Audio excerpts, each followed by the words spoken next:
Bonjour à tous, j'espère que vous allez tous bien. On se retrouve en cette période estivale depuis Trade Republic où je viens d'ouvrir un compte titre ordinaire. Dans cette vidéo, nous verrons pourquoi j'ai choisi Trade Republic, les avantages, la stratégie que je vais mettre en place, vous verrez elle est légèrement différente de celle du PEA, et les ETF que j'ai sélectionnés pour devenir rentier le plus vite possible. Je vous donnerai tous les éléments, le prix des ETF, les codes ISIN et les frais qui en découlent.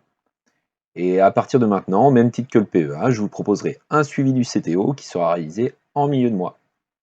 Enfin, pour commencer, et après avoir consulté plusieurs comparateurs sur Internet, je vais vous donner les avantages qui m'ont fait basculer sur Trade Republic et pas un autre. Allez, c'est parti. La principale raison pour laquelle j'ai choisi Trade Republic, ce sont les frais pratiqués. En fait, la grille tarifaire est très simple. Tous les ordres sont à 1 € de frais.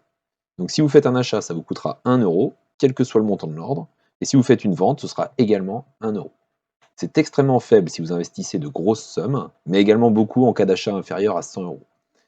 Mais globalement, avec 1 € de frais d'ordre par transaction, on reste quand même bien en dessous des courtiers classiques. Et le point ultime, Trade Republic propose de mettre en place un plan d'investissement programmé. Ça vous permet de ne pas avoir à payer de frais. Je vous le mets dans le mille, c'est cet outil que je vais utiliser. En fait, si vous voulez investir en bourse de façon automatisée, c'est possible de faire un virement dans l'application tous les mois depuis votre compte en banque et ensuite de programmer des plans d'investissement réguliers avec le montant que vous voulez et à la fréquence que vous voulez, sans frais. Allez voir tout de suite ce que ça donne. Donc depuis l'application Trade Republic, donc pour créer un plan d'investissement, vous irez dans la barre de recherche en haut, vous tapez le nom de votre action ou de l'ETF que vous souhaitez, sur lequel vous souhaitez investir. Donc moi j'ai sélectionné Apple. Vous arrivez directement sur la page de l'action, donc vous avez ses variations sur la dernière journée, la dernière semaine, le dernier mois, etc., etc. Le détail un peu plus bas, les métriques, le dividende, donc à quelle période il est versé, et le montant. Et ainsi que l'avis des analystes. Donc ce qui va nous intéresser, nous, ça va être sur la partie de droite. Donc en haut, vous pouvez soit acheter, soit vendre les actions à l'instant T. Dans notre cas, nous, ce sera plutôt de créer un plan d'investissement. Donc on fera investissez régulièrement quelques euros et faites travailler votre argent. Vous faites créer, vous choisissez la fréquence à laquelle il doit être exécuté. Donc soit chaque semaine, 2 fois par mois, chaque mois ou trimestriellement. Donc moi, je vais mettre chaque semaine. Je vais faire suivant. Donc on peut choisir soit qui débute au début de mois, soit en milieu de mois. Vous voyez que par exemple, vous ne pouvez pas donner une date précise. Je veux qu'il débute le 19 août. Ça, ce sera impossible. C'est l'application qui va le déterminer. Donc début de mois. Moi, je vais mettre début de mois. Vous voyez, je vais faire suivant. Donc ça commencera, donc ce sera chaque semaine et ça commencera le 2 août.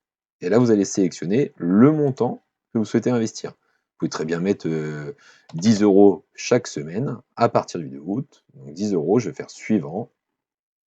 Vous avez un petit récap, un petit garde-fou. Vous investissez 10 € chaque semaine avec Apple. Donc plan d'investissement programmé, chaque semaine, ça débutera le 2 août. Il ne vous reste plus qu'à faire créer le plan d'investissement programmé. Votre plan d'investissement programmé a été créé. Terminé. C'est terminé. Chaque semaine, désormais, vous aurez une fraction d'action Apple. Donc ça, c'est l'avantage aussi de Trade Republic. Troisième avantage, vous n'êtes pas obligé de détenir les 200,35 € pour acheter l'action Apple. Vous pouvez très bien investir 10 €, ça va vous donner une fraction de l'action. Idem pour un ETF. Et il me reste un dernier avantage à vous présenter, notamment pour les investisseurs qui ne sont pas forcément sûrs de savoir où investir le cash en cette période. Trade Republic vous rémunère cet argent non investi. On parle d'un taux de 3,75% jusqu'à 50 000 €. Point important, les intérêts sont versés sur votre solde d'espèces tous les mois. Concrètement, si vous avez de l'argent sur votre solde d'espèces suite à un dépôt en attente d'investissement programmé par exemple, ou à un ordre de vente, ça vous permet que l'argent ne dorme pas, il vous rapporte aussi un petit peu. Par contre, petite précision, on parle de 3,75% brut, imposable sur le revenu. Partons sur une base de 30%, le taux d'intérêt passera à 2,62% net, ce qui est moins élevé que le livret A. Donc si vous voulez garder de l'argent liquide sur un compte, mettez-le en priorité sur le livret A ou sur le LEP si vous y avez le droit. Passons désormais à la stratégie que je vais appliquer sur ce compte titre. Donc l'objectif est totalement différent du PEA sur lequel je cherche uniquement de la croissance. Sur le CTO, je vais chercher à obtenir un dividende tous les mois en mixant des ETF à forte croissance avec un faible dividende et vice-versa. C'est très bien de voir ces plus-values évoluer, mais c'est également très motivant de recevoir une rente qui monte de mois en mois et année après année. L'objectif est clair, je souhaite un complément de revenu significatif dans les 10 ans. Pour ce faire, j'ai effectué quelques recherches et voici les 3 ETF à faible dividende et forte croissance, ainsi que les 3 ETF à fort dividende, mais croissance plus faible. Allez, on démarre. On va commencer par les 2 ETF offrant un dividende trimestriel au mois de janvier, avril, juillet et octobre. Donc celui qui est basé sur la croissance, je suis parti sur le HSBC MSCI World UCITS ETF USD, donc un ETF monde. Son code ISIN est le IE00B4X9L533. Il a un coût annuel de 0,15%, un dividende de 1,46% et une croissance moyenne sur ces 5 dernières années de 77%. Ensuite, celui sur le dividende, donc le iShares Stocks Global Dividend 100, un ETF monde basé principalement sur les services financiers. Son code ISIN est le DE00A0F5UH1. Il a un coût annuel un peu plus élevé à 0,46%, un dividende annuel de 5,9%, donc qui est bien plus élevé par contre, et une croissance sur les 5 dernières années de 31%. On continue avec les ETF offrant un dividende sur les mois de février, mai, août et novembre. Le premier, qui est basé sur la croissance, j'ai sélectionné le Xtracker S&P 500 Swap UCITS.